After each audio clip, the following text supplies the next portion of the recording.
Hello, আসসালামু আলাইকুম। আমি চলে আসলাম টঙ্গী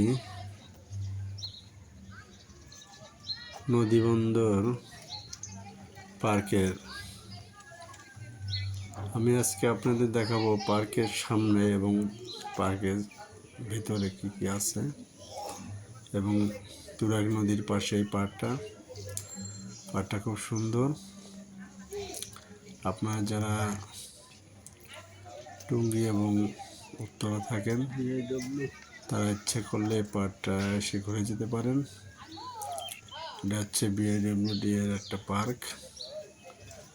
টঙ্গীতে আসলে বিনোদনের কিছু নাই, বিনোদনের জন্য পার্কটা বানিয়ে টঙ্গীবাসীর জন্য খুব ভালো একটা কাজ করেছেন টঙ্গী নৌবন্দর কর্তৃপক্ষ, যেখানে এসে ছোট ছেলেমেয়েরা তারা কিছু সময় কাটিয়ে আনন্দ উপভোগ করতে পারে। এখানে খাওয়ার জন্য ফুড কোর্ট আছে এবং ফুচকা, বাদাম, অনেক কিছু পাওয়া যাবে। আপনারা যারা আসতে চান তারা টঙ্গী স্টেশন থেকে রিক্সা যোগে এই আপনি আরএসপুর নৌবন্দর আসতে পারেন। এটা আরএসপুর ভিতরে পড়েছে, ওখান থেকে 20 থেকে 30 টাকা ভাড়া নেবে। আপনারা আসতে পারেন, পার্কটা সুন্দর। আপনারা কিছু সময় কাটালে আপনাদের বাচ্চা এবং আপনাদের ভালো লাগবে। ছবি তোলা এবং বসার ভালো কায়দা আছে।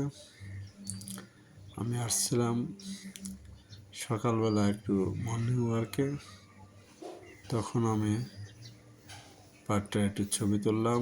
নদীর পাশের ছবি, নদীর পাশে যে একটা রোড আছে মানুষের চলাফেরা করার জন্য, এবং তার পাশেই তুরাগ নদী দেখতে পারতেছেন। তুরাগ নদী সুন্দর, নদী কার না ভালো লাগে। নদীর জলরাশি এবং সবুজ সমাহার এক অপরূপ সাজে সাজিত এই পার্কের পাশে, এবং আপনারা একবারে একসাথে নদী এবং পার্ক দুটোই দেখতে পারবেন।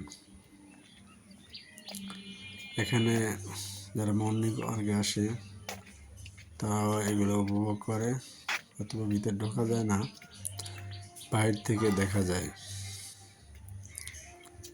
ভিতরে ঢোকার হয়তোবা সকালে কোনো নাই, বিকালে এটা খোলে।